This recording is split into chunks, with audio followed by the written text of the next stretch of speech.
Hi everyone, this is Dyson. It's truly an honor to be with you guys, and here we are with another destruction in Houdini. Come on guys. Come on!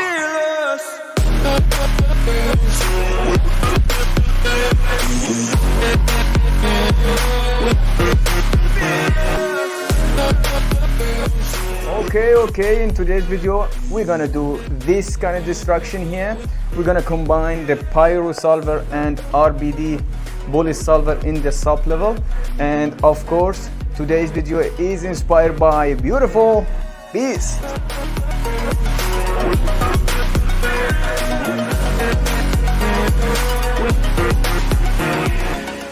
Okay, first let me show you some cool trick here. Let's break down this scene first. As you can see, wow, by the way, this scene is fabulous. As you can see, first we have this bullet solver and the pyro effect. Okay, the question is, what we're gonna do first, the pyro or the bullet solver? That's a good question, especially we are doing this in the sub level. Obviously this is a kind of powerful force or powerful energy is here. This force is breaking the object down and track these pieces towards him, as you can see. And I guess with that simple conclusion, we're gonna do RBD solver first, and then we're gonna add the pyro effect, that will be the smoke effect on top of that. Before we begin, if you enjoy this kind of stuff, make sure to hit the like button and subscribe for more content. Let's begin.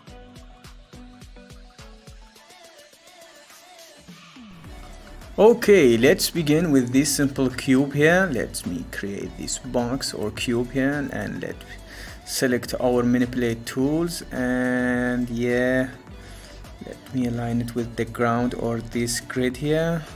Okay, maybe that will be good. I want to simplify this idea.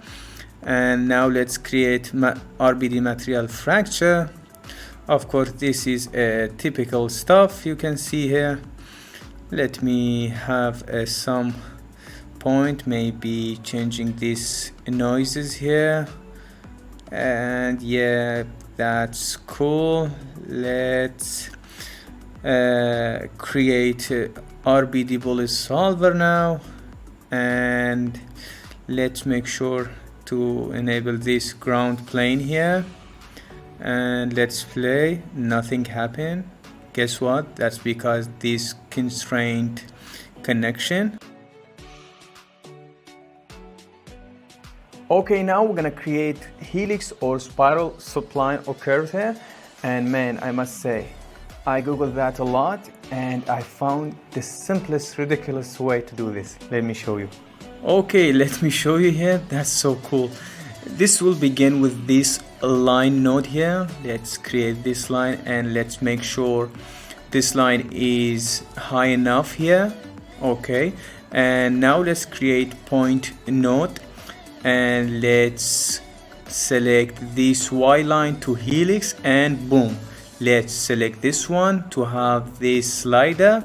Okay, we don't have anything. That's because we need, let me show you, we need more point here, and that's our spiral or helix supply. That's so simple. I love it. So now let's delete this one here. I want even radius here, and let me yeah, compact this one here. Nice. Okay, now let's create this transform attribute or attribute transform, and let's connect this one here, and that's our constraint. Now let's create a custom attribute, for instance active, name active, and that will be point, of course, and we have a value of 1. As you can see, we have this active one. Let's visualize that, and let me decrease this one, and as you can see, we are transferring the active attribute to the real constraint object. Let me show you here. You see that? the line have active attribute, remember that, and we are transferring that to the constraint geometry. Okay, now let me create a group expression here, and for example let's name this group, and let's have an active greater than 0. Okay, we have this active here, so we're gonna promote this one to the primitive. Let's create attribute promote, and of course our active will go to the primitive, and voila, we have our group here. Guess that we are going to delete this constraint during the simulation. Let's create deletes here, and let's select our group, and you see that. Let me play this. Okay, as you can see, we have this simulation and this constraint now. Okay, that's good for the starting point, and now let's create carve or curve nodes here to animate this helix. You can see that. Okay, that's so handy. I wanna use this $T for the time, and I'm gonna use 20% of that. Okay, for example this one. Yeah, not bad for this demonstration. And now let me show you the constraint. You see that it will delete over time here, and let's play and see what we're gonna have. Okay, let me make sure this one have enough pieces.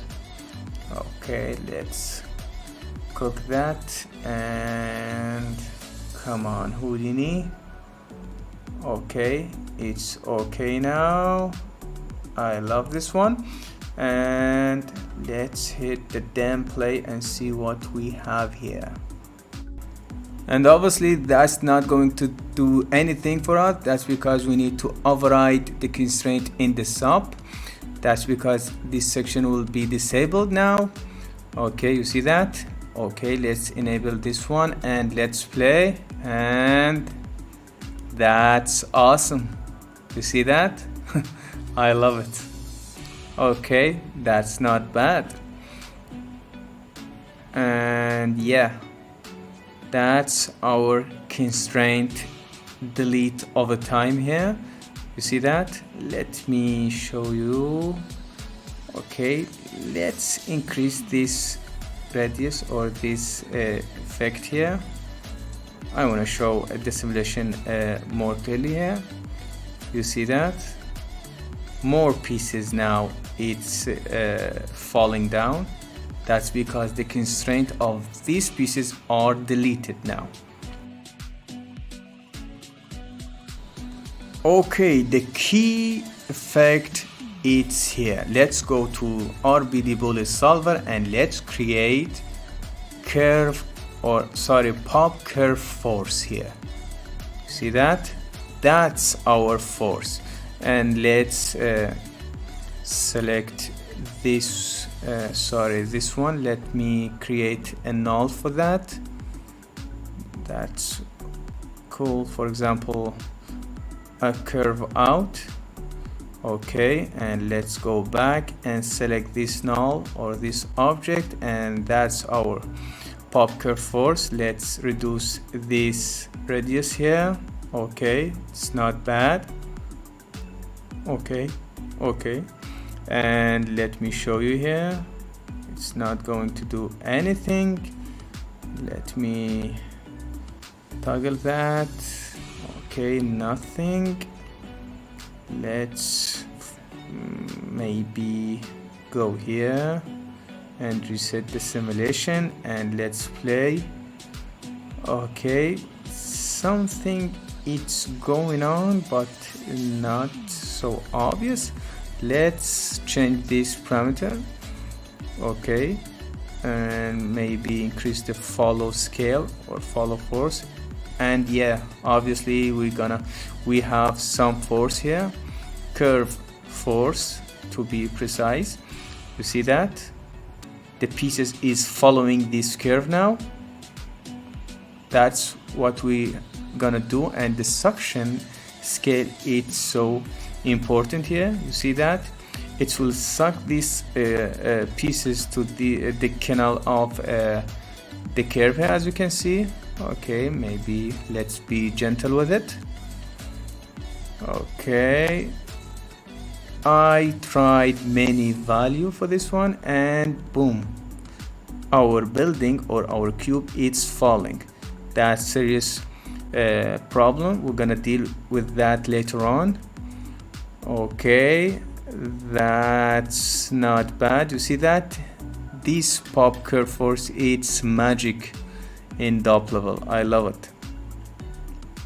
Okay, you see we have this orbit scale now. The pieces are orbiting along the following with the curve now, and let me decrease this one. You see that? Of course we're gonna try this value a lot, as I did. Okay, now as you can see, our building or this box is falling down or moving. We're gonna fix that with creating this active attribute. Let me rename that to active, and this $OS, that will be the name of the node, and of course it's integer and it's point, and I will put that to 0. That means it's a static object. Okay, not going to do that. Make sure this active is override and delete this proxy geometry. Wow, that took a lot for me to find out the problem. So as you can see, it's working now. The active, if the active is 1, every piece is in a dynamic state. So let's create attribute transfer. We're gonna tweak this active. We're gonna change this active from float to integer. That's so important. This active must be in the integer type of data. You see that? Let me decrease this radius here. You see that? In the curve we have active of 1, and we set the active for all pieces to 0. So we're gonna transfer the curve active to the pieces. So guess what? The pieces with the curve on it will be the active to 1. Sorry, you see that? The rest of the building will be active to 0, and that's mean it will be static, and the building will hold up. And that's our fix. Okay, here we are with Pyro effect. I will show you this one in the final scene rather than creating that from scratch, because I want to make sure this video is short and compact enough with you guys. So let's jump in.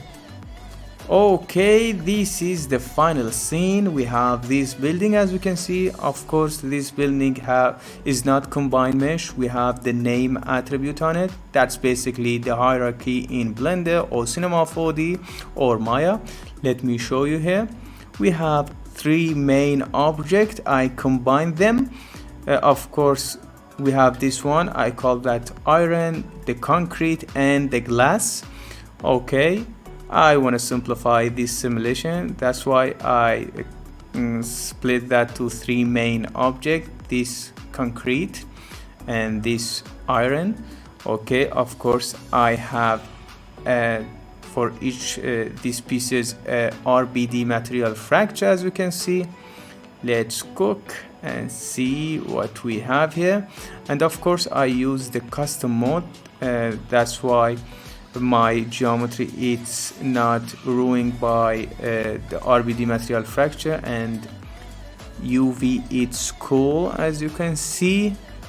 And of course we have the name attribute, and I have this concrete and this iron, and I packed this RBD material fracture and combined them, and eventually I unpack this RBD data here. Let me show you. Okay, this is heavy scene, I must admit, and this is our building combining all the pieces, of course. And let me show you the curve. I draw this simple curve with curve tools. You can draw any curve here, of course. And let me template this one here, you see that. And of course I have this curve effect here, and I convert that to polygon, and we have polywire to that. That's why I convert them. Okay, and I use this polywire or the bounding for the group, of course, and I promote this group, and I delete this constraint geometry, as you can see. That's so easy to use. Okay, and in another hand I have this active attribute. You see that? That's the same principle I showed you earlier. See, we have these active pieces now, and yeah, and with this scene, okay, let me show you the pyro effect here. Okay, I have this cube attached to this line. Of course I have the source, and let me show you the simulation here. It's a simple simulation, as you can see. It's following this cube here, and of course this scene is available on my Patreon. And with that we have this result. As you can see, the result, it's contained some issue. You see that not every mirror in the building it's breaking.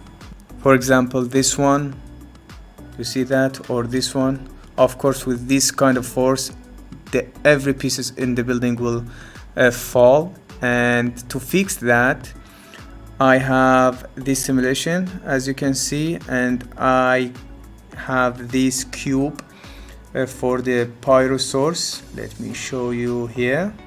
Okay, and I measure that with the whole building.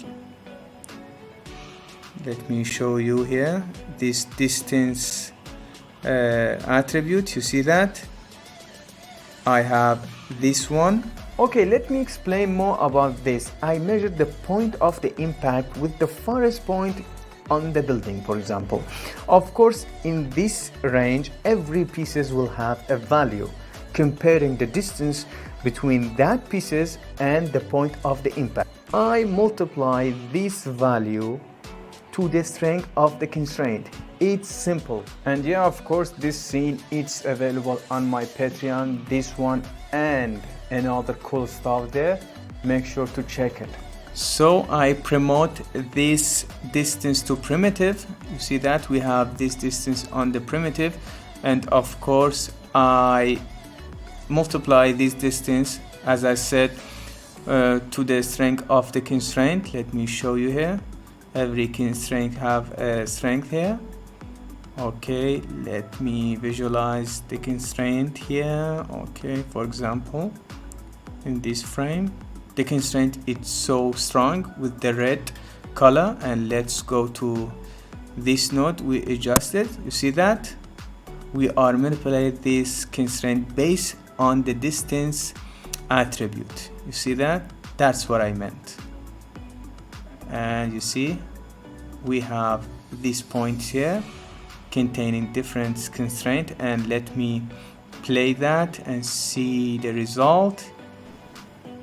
Okay, you see that we have these glasses is falling, and I should say that I want this effect just for the glasses. Let me show you my approach here. For example, let me go here. You see that this glasses is falling. That's because I activate the glasses only.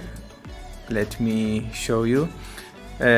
First I create a group by using this match expression, and of course I enable this active at the specific frame. You see that, and I have this result, and I pretty damn happy with it. And in the other hand, we have this whole scene, as you can see, and this scene, of course, it's available on my Patreon. Okay, and that's the result, and you see that? That's so awesome. Okay, I guess that's it, guys. See ya.